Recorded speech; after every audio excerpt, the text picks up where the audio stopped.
औज़ुबिल्लाहिमिनश्शैतानिर्रजीम बिस्मिल्लाहिर्रहमानिर्रहीम।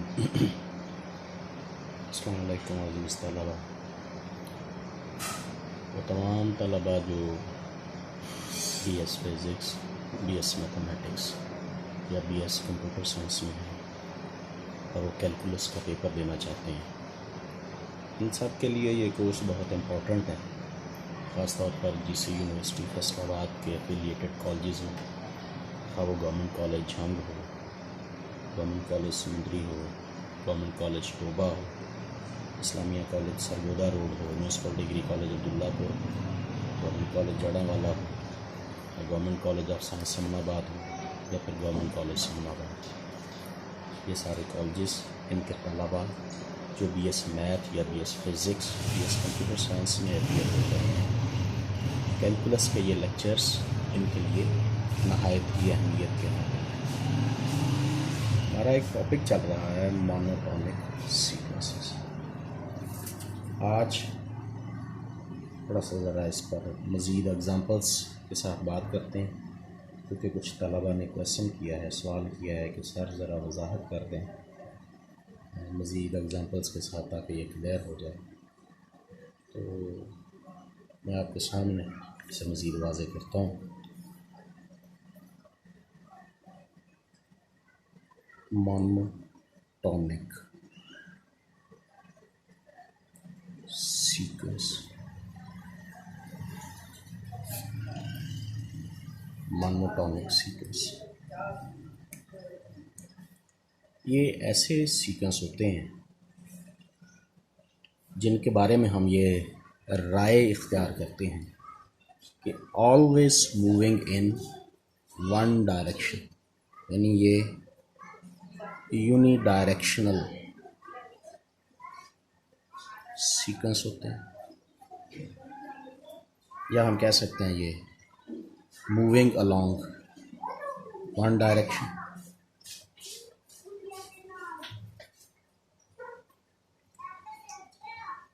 अच्छा, इसका मतलब है अगर ये एक ही डायरेक्शन में मूव करते हैं तो फिर हम इसे कैटेगराइज कर सकते हैं। नंबर 1, ये इंक्रीजिंग है।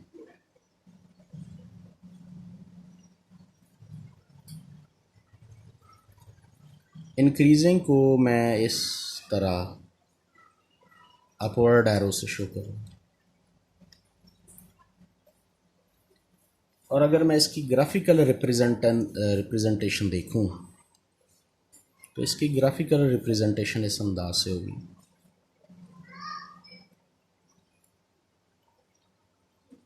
लेट्स से दैट ये मेरे पास सीक्वेंस की टर्म्स मूविंग अपवर्ड, तो ये अपवर्ड डायरेक्शन पे जा रहे हैं,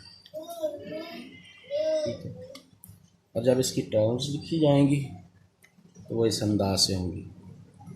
पहली टर्म नई टर्म अगली इससे बड़ी होगी, जो तीसरी टर्म आएगी वो इस दूसरी टर्म से बड़ी होगी, जो चौथी टर्म आएगी वो इस तीसरी टर्म से भी बड़ी होगी, सो ऑन।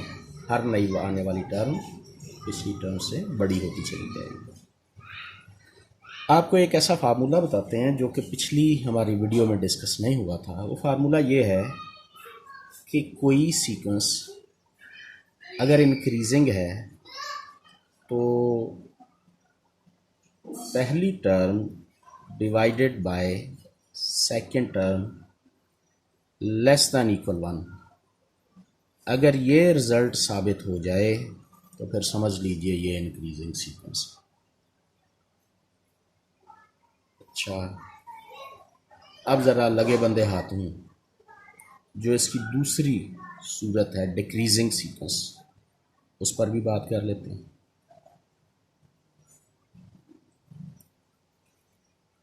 अच्छा, जो डिक्रीजिंग सीक्वेंस है उसके लिए जो हम ज़रा एक सिंबल खुद से इख्तियार कर रहे हैं वो ये है डाउनवर्ड, ये एरो है। यानी इससे मुराद है कि हमारी सीक्वेंस की वैल्यूज़, हर नई वैल्यू पिछली वैल्यू से कम उतार रहा है। अच्छा, तो फिर टर्म्स कैसे होंगी? पहली term greater than equal second term, और जो तीसरी टर्म आएगी वो इस दूसरी टर्म से भी छोटी हो जाएगी, जो फोर्थ टर्म आएगी वो इससे भी छोटी आएगी, सो ऑन, ये सिलसिला इस तरह चलता रहेगा। अगर इसकी भी हम ग्राफिकल रिप्रेजेंटेशन मुलाहजा करें तो उसका अंदाज ये होगा,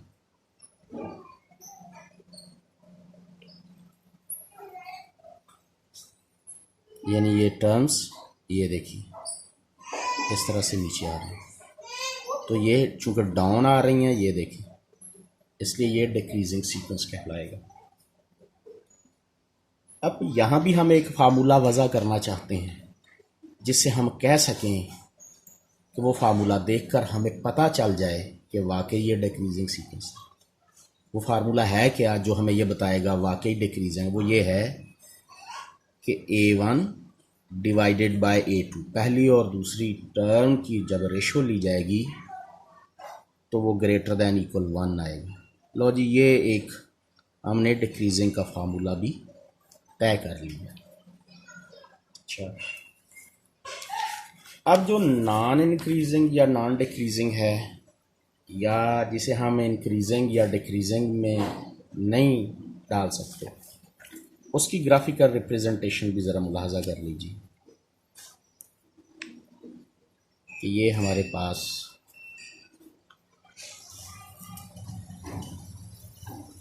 सीक्वेंस की टर्म्स बनाएं तो वो ऐसे हैं। अब यहाँ देखें, कभी सीक्वेंस अपवर्ड जा रहा है, कभी डाउनवर्ड जा रहा है, फिर अपवर्ड जा रहा है, फिर डाउनवर्ड आ रहा है। ऐसी सूरत में हम ये इसको मोनोटोनिक सीक्वेंस नहीं कहें, इसमें एक किस्म का बिहेवियर नहीं है। जबकि यहाँ हमने देखा था इंक्रीजिंग में भी यूनिडायरेक्शनल है, वन डायरेक्शन बिहेवियर है, डिक्रीजिंग में भी वन डायरेक्शन बिहेवियर है, लेकिन ये जो हम देख रहे हैं ये वन डायरेक्शनल बिहेवियर नहीं है। अच्छा, अब एक बात, एक टर्मिनोलॉजी है नॉन डिक्रीजिंग, कुछ मल्टीनेशनल बुक्स में ये अल्फाज इख्तियार किए जाते हैं। नॉन डिक्रीजिंग ORR, इसका दूसरा नाम है हमारे पास इंक्रीजिंग।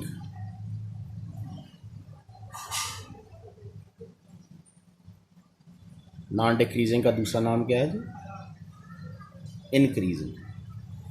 अच्छा, इसकी एग्जांपल लेते हैं जी। एक सीक्वेंस है जी 1 2 3 4 सो ऑन, ये हमारे पास नॉन डिक्रीजिंग यानी इंक्रीजिंग। अच्छा, इसके अनदर एग्जांपल लेते हैं, ये एक थी, दूसरी एग्जांपल 1/2 2/3 3/4 सो ऑन। ये जो हमारे पास सीक्वेंस है ये भी इंक्रीजिंग है। कैसे कि 1/2 से बड़ी वैल्यू है 2/3, 2/3 से बड़ी वैल्यू है 3/4, इस तरह से ये हमारे पास हर नई आने वाली वैल्यू पिछली वैल्यू से बड़ी है, तो ये इंक्रीजिंग यानी नॉन डिक्रीजिंग। इसके nth टर्म है जी n/n+1, जबकि इसकी nth टर्म है n। अच्छा, ये हमने देख ली नॉन डिक्रीजिंग ORR डिक्रीजिंग। एक और है जी नॉन इंक्रीजिंग। ये टर्मिनोलॉजी इसलिए लिख रहे हैं क्योंकि कुछ किताबों में ऐसी मौजूद है नॉन इंक्रीजिंग। इसका दूसरा नाम है जी ORR decreasing.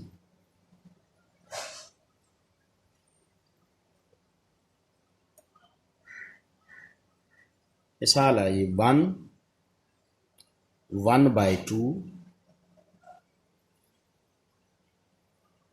1/4 1/8 so on 1/2n। अब ये डिक्रीजिंग सीक्वेंस, सबसे पहली वैल्यू है 1, फिर वैल्यू हाफ होगी, दैट इज़ 1/4, फिर वैल्यू उससे भी कम 1/4, फिर वैल्यू उससे भी छोटी आ गई 1/8, सो आना हर नई आने वाली टर्म पिछली टर्म से छोटी आ रही है, लेस आ रही है। जब ऐसी बात हो तो हम फिर उसे डिक्रीजिंग सीक्वेंस कहते हैं। अच्छा, एक और आपके सामने मैं सीक्वेंस लिखता हूँ। जैसे ये एक सीक्वेंस है, इसकी वैल्यू 3 3 3 3 सो ऑन 3। क्या ख्याल है, ये कैसा सीक्वेंस है? ये एक कांस्टेंट सीक्वेंस। ये कैसा है जी? Constant sequence. या फिर इसे कह सकते हैं कि इसमें दोनों चीज़ें पाई जाती हैं कि ये नॉन डिक्रीजिंग नॉन इंक्रीजिंग, ये भी कहा जा सकता है। कांस्टेंट सीक्वेंस को बोथ नॉन डिक्रीजिंग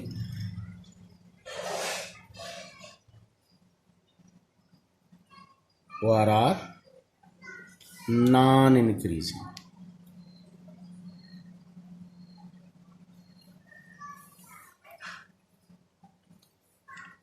एक और सीक्वेंस देखते हैं जो कि मोनोटोनिक नहीं। 1 -1 फिर 1 -1 फिर 1 -1 सो ऑन, नॉट मोनोटोनिक। ये भी मोनोटोनिक नहीं है।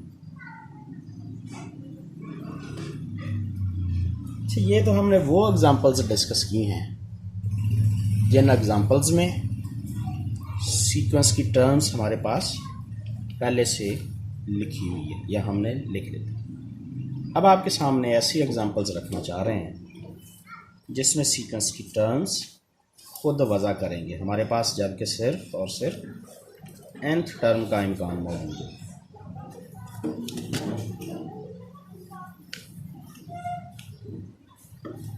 एग्जाम्पल,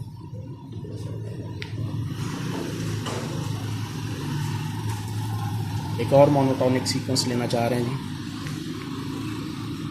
an nth टर्म है 3/4 की पावर n। अच्छा, अब ये टर्म्स ज़रा बना के देखिए क्या बनेंगी।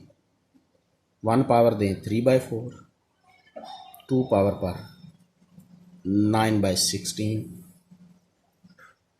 3 पावर पर 27/64, 4 पावर पर 81/256 सो ऑन। अच्छा, अब इससे टर्म्स को ज़रा सिंप्लीफाई करके लिखते हैं। 0.75, इसका आंसर 0.5625। फिर अगली टर्म 0.4219, फिर 0.3169। जी, अब ज़रा इंस्पेक्शन कीजिए, गौर से देखिए कि इसमें क्या बिहेवियर पाया जा रहा है। आया हर अगली टर्म पिछली टर्म से बढ़ रही है या कम हो रही है? तो अगर गौर से देखें लामहल्ला हम ये फॉलो करेंगे कि हर नई आने वाली टर्म छोटी हो रही है। इसका मतलब है a1 greater than equal a2। Result क्या निकला? Decreasing sequence. रिजल्ट बना डिक्रीजिंग सीक्वेंस। अच्छा जी, अब हम एक फार्मूले से इसे प्रूव करना चाहेंगे। और डिक्रीजिंग सीक्वेंस में an greater than equal an+1। जी, ये रिज़ल्ट साबित करने की कोशिश करेंगे, तभी हम ये कह सकेंगे ये वाकई डिक्रीजिंग सीक्वेंस है। अच्छा, तो फिर यहाँ से क्या रिज़ल्ट बनेगा? Implies an/an+1 greater than equal 1। ठीक है जी, लगाएं जी इसमें वैल्यूज़। जब इसमें वैल्यूज़ लगाई जाएंगी तो क्या बनेगा हमारे पास, 3/4 की पावर n डिवाइडेड बाय 3/4 की power n plus 1 greater than equal 1। अच्छा जी, अब मुलाहजा करें इसे सिंप्लीफाई कैसे करेंगे। 3/4 की पावर n, नीचे ज़रा अलग अलग करके लिखें, 3/4 की पावर n और 3/4 की power 1 that is greater than equal 1। ये कैंसिल हो जाएगा, क्या बचा हमारे पास, 1/3/4 ग्रेटर दैन इक्वल 1। और ये क्या रिजल्ट बन जाएगा, इम्प्लाइज 4/3 ग्रेटर दैन इक्वल 1। तो ये हमारी इनइक्वालिटी ट्रू साबित हो। ये जो हम इनइक्वालिटी डिस्कस कर रहे थे कि an greater than equal an plus 1 हो तो ये ट्रू होगी, तभी ये डिक्रीजिंग कहलाए जाने का हकदार होगा। तो हमारा रिज़ल्ट ट्रू हो गया। क्या ट्रू हुआ जी, ये ट्रू हुआ an greater than equal an plus 1। तो हम इसे क्या कहेंगे, रिज़ल्ट निकला मोनोटोनिकली डिक्रीजिंग, मोनोटोनिकली डिक्रीजिंग। ये हमारा रिजल्ट है। एक और एग्जांपल हम देखते हैं।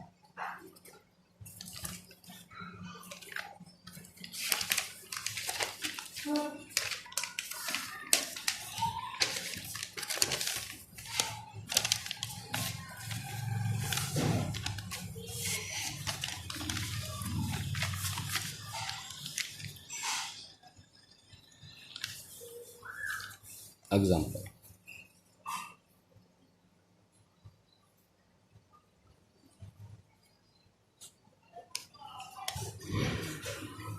ये सीक्वेंस है हमारे पास,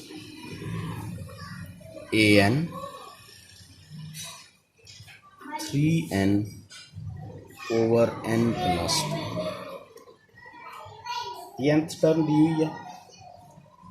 आपको पता है कि हम कैसे चेक करते हैं, मोनोटोनिकली इंक्रीजिंग या फिर मोनोटोनिकली डिक्रीजिंग।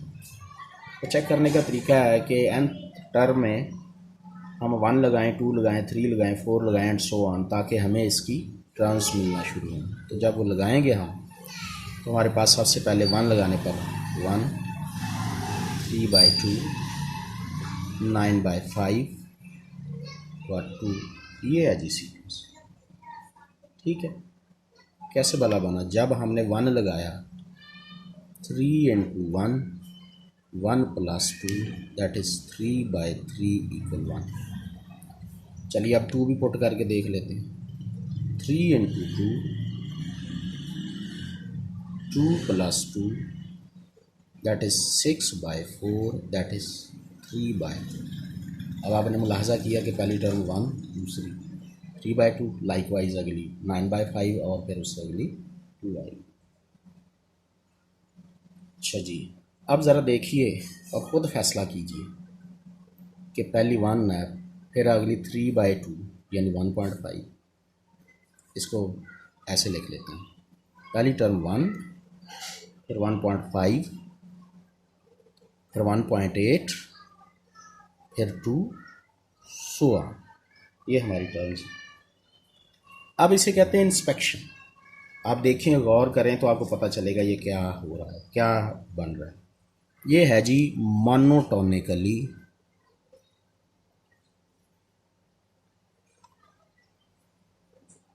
जी क्या, इंक्रीजिंग, मोनोटोनिकली इंक्रीजिंग। चूँकि पहली टर्म 1 थी, फिर जब अगली टर्म आई वो बढ़ गई 1.5, जब उससे अगली आई वो उससे भी ज़्यादा 1. जो नेक्स्ट टर्म आई वो इससे भी ज़्यादा 2, तो इस तरह ये बढ़ रही। इसे कैसे लिखेंगे? ऐसे लिखेंगे, पहली टर्म छोटी less than equal A2 less than equal A3 less than equal A4 so on. अच्छा, अब nth टर्म के कंपैरिजन से हम किस फार्मूले को प्रूव करना चाहेंगे? तो ये है कि अगर an less than equal an+1 हो तो ये फिर इंक्रीजिंग है। लें जी, ये हम इसे चेक करें, क्या ये ट्रू है या फॉल्स? चेक करते हैं। nth term 3n/n+2 less than equal 3n की जगह पर n+1 और नीचे भी n+1 प्लस, ये क्या बनेगा हमारे पास? Implies 3n+2 3n/n+2 less than equal 3n+3 divided by n+3।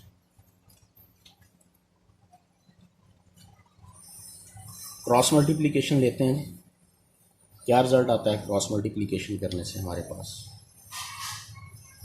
3n+3 less than equal 3n+3 n+2 3n² plus 9n less than equal 3n² plus 6n plus 3n plus 6। अब ये टर्म्स कैंसिल हो गए, तो यहाँ से रिजल्ट क्या बना? Implies 0 less than equal 6 which is true.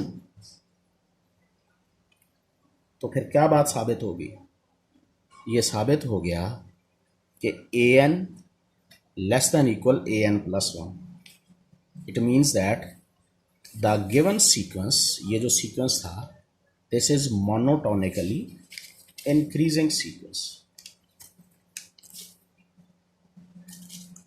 और एक और एग्जांपल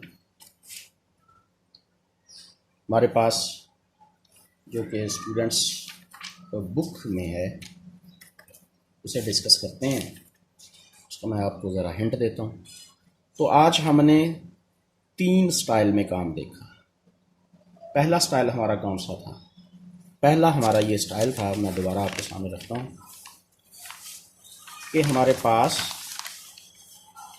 सीक्वेंस की गिवन होती हैं, टर्म्स गिवन, देखकर आपने इंस्पेक्शन करते हैं इंक्रीजिंग है या डिक्रीजिंग है। लेकिन फिर हमने nth टर्म हमारे पास आ गया, जैसे ये एग्जांपल है, nth टर्म, वहाँ से हमने नई टर्म्स बनाई। फिर हमने ये एक इनइक्वालिटी को चेक किया कि ट्रू है या फॉल्स। ये हमारे पास इनइक्वालिटी किस चीज़ की है? डिक्रीजिंग सीक्वेंस की इनइक्वालिटी। फिर हमने एक और एग्जांपल, ये सीक्वेंस की nth टर्म, इस nth टर्म में हमने वैल्यूज़ लगाई, पहली दूसरी तीसरी टर्म हासिल की, चेक किया तो ये मोनोटोनिकली इंक्रीजिंग थी। लेकिन हम इतनी बात पर कायम नहीं रहे, हमने चाहा कि इसे किसी फार्मूले के तहत प्रूव कर लिया जाए। तो हम ये बात जानते हैं, इंक्रीजिंग सीक्वेंस की कंडीशन ये होती है an less than equal an+1। तो हमने इसे चेक करना क्या ये ट्रू है या फॉल्स। तो हमने ये nth टर्म और an+1 का ये कंपैरिजन इस तरह से शुरू किया, तो अंत पर जो रिज़ल्ट हमें मिला उससे हमें ये पता चल गया कि ये ट्रू है।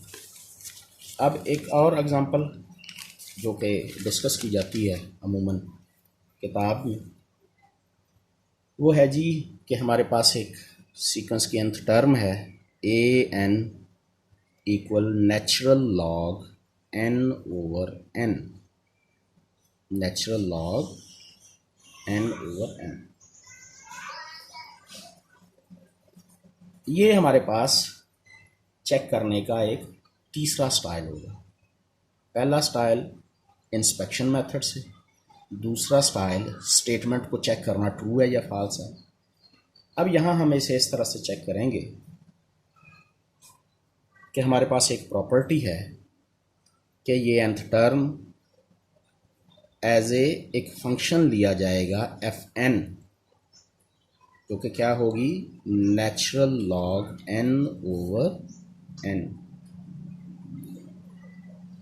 तो फिर वेरिएबल के चेंज होने से चूंकि इस पर फ़र्क नहीं पड़ता, तो फिर n की बजाय हम इसको एफ एक्स कहेंगे, natural log x over x। ये ऐसा फंक्शन है जो कि इस सेमी क्लोज्ड या सेमी ओपन इंटरवल पर डिफाइन है। ये एक ऐसा फंक्शन। अच्छा जी, तो इसका मतलब है हमारे पास वो जो सीक्वेंस थी n टर्म, उसका हमने एक चेक करने के लिए इंक्रीजिंग या डिक्रीजिंग एक रूप नया इख्तियार किया कि F x natural log x over x, x greater than equal 1। अच्छा, अब हम इसको मुलाहजा करते हैं तो इस सीक्वेंस की पहली टर्म हमारे पास 0, अगर इसमें आप 1 पुट करें 0 आएगी, 2 पुट करें 0.35 आएगी, इस तरह आप इसमें 3 पुट करें तो इससे अगली टर्म हमारे पास आ जाएगी। ठीक है जी। जो तीसरा मेथड हम इसे क्यों कह रहे हैं चेक करने का, वो तीसरा मेथड ये है कि आप इस फंक्शन का डेरिवेटिव लें, इस फंक्शन का डेरिवेटिव लें, एफ डैश ऑफ एक्स हासिल करें। हम ये बात एफएससी में भी पढ़ चुके हैं, अगर किसी फंक्शन का फर्स्ट डेरिवेटिव नेगेटिव आ जाए तो वो डिक्रीजिंग होता है।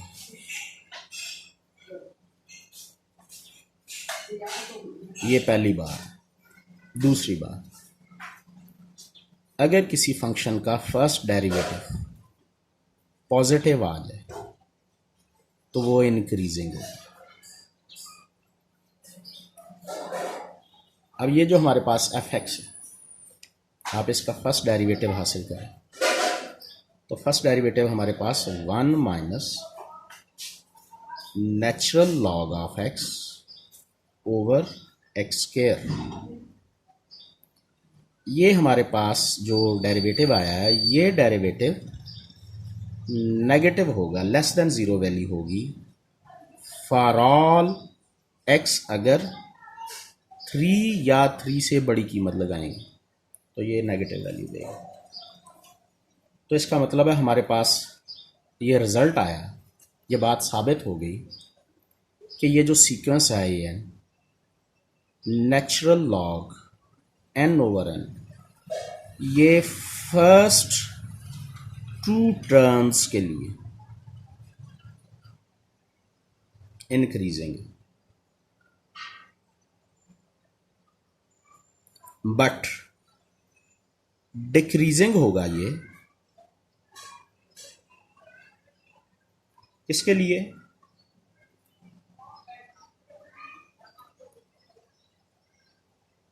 फ्रॉम 3 टू इन्फिनिटी, इस इंटरवल के लिए ये डिक्रीजिंग है। अब मैं आपसे ये सवाल करना चाहता हूँ कि एक ही सीक्वेंस में 2 बिहेवियर पाए गए।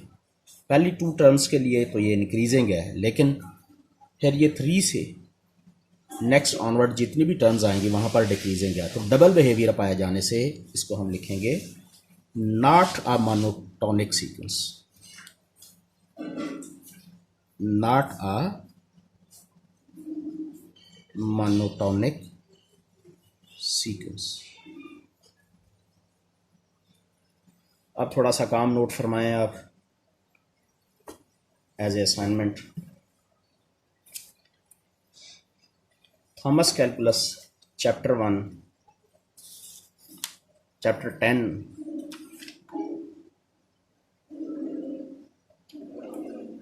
प्रैक्टिस के लिए ये थॉमस कैलकुलस का जो चैप्टर 10 है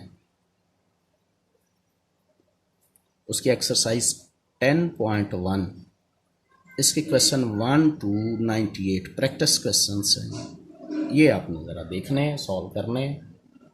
तो इंशाल्लाह अज़ीज़ नेक्स्ट लेक्चर में हम अब चूँकि मोनोटॉनिक को आज अच्छी तरह से डिस्कस कर लिया है, नेक्स्ट लेक्चर में इंशाल्लाह हम एक लेक्चर रखेंगे कन्वर्जेंस और डाइवर्जेंस के क्वेश्चंस पर। ये जो हमारे पास सीक्वेंस की कन्वर्जेंस और डाइवर्जेंस है इसका एक लेक्चर, इसके क्वेश्चंस कुछ देखेंगे। उसके बाद हमारा जो टॉपिक चेंज हो जाएगा, सीक्वेंस से निकलकर सीरीज़ में चला जाएगा। अस्सलाम वालेकुम।